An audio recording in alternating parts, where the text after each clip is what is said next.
بسم الله الرحمن الرحيم. متابعينا الكرام، أهلا بحضراتكم ولقاء جديد في برنامج مع الخيل. وقبل ما نبدأ بلقائنا النهاردة بنبارك لكريم الزغبي على فوزه بالجران بري لبطولة الأربع نجوم في الدوحة على المستوى الفردي. وبالنسبة للفرق هنتكلم في الموضوع ده في الجزء الثاني بإذن الله من اللقاء. أما الجزء ده فهي هنختص بأشبال الفروسية وأبطال المستقبل بإذن الله اللي فرحونا وخدوا مركز أول وخدوا أكتر من مركز على مستوى المجموعة السبعة. في نهائي المجموعة المركز الأول أشبال كان علي عرفات، وبالنسبة للناشئين محمد عصر كان ترتيبه في مركز سادس، وبالنسبة للشباب كان يوسف جلال ترتيبه في مركز الخامس. الثلاث مراكز دول على المستوى الفردي. أما على مستوى الفرق فكان في فريق للناشئين مشترك، فريق الشباب مشترك، فريق للكبار مشترك في نفس البطولة. وكان أفضل أداء ونتيجة الحقيقة كان لفريق الجونيورز على مستوى كل الفرق اللي شاركت.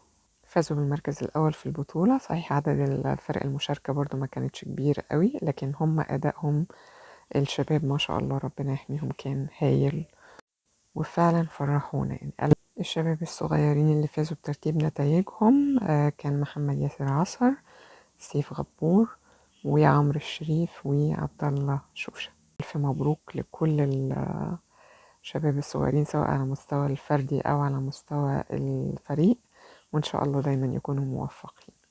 سيف غبور وأحمد الشريف ما كانوش من ضمن مجموعة الأسماء اللي أعلن عنها الاتحاد إن هم من ضمن فريق الجونيورز. باقي أسماء الفريق اللي كان أعلنها الاتحاد يوسف النجار، إسماعيل البرعي، حمزة أسامة، جودي أشرف، مصطفى الزيات، وأنس حجازي، وياسين الصياد. وإن شاء الله نتمنى برضو نشوف الشباب الصغيرين دول في مسابقات الفرق اللي جاية.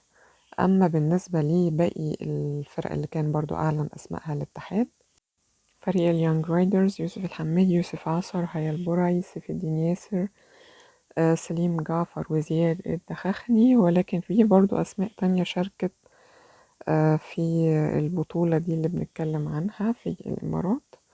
كان زين الدين شادي، ويوسف فريد، ومحمد وئام، وكان معاهم عمر الصواف.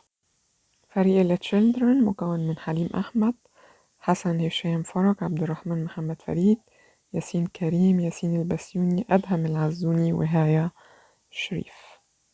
والكاتيجوري الأخيرة اللي هي الانفان، يوسف أبو العينين، وياسين خليفة، سيرين ياسر عصر، سليم جمال عبد الناصر، رشدة شريف، يوسف شيحة، يوسف محمد فهمي، وياسين جلال. إن شاء الله نشوف المجموعات دي كلها سواء الأطفال سواء الأشبال أو الناشئين أو الشباب، إن شاء الله نشوفهم هما كمان بيعملوا نتائج كويسة. أتمنى لهم كلهم التوفيق بإذن الله. هنسيبكم دلوقتي مع فيديوهات التتويج، وبعدين نبقى نكمل إن شاء الله باقي الأخبار اللي حصلت في الأسابيع اللي فاتت بخصوص فريق الكبار وأخبار الفروسية عموما في الجزء الثاني من اللقاء.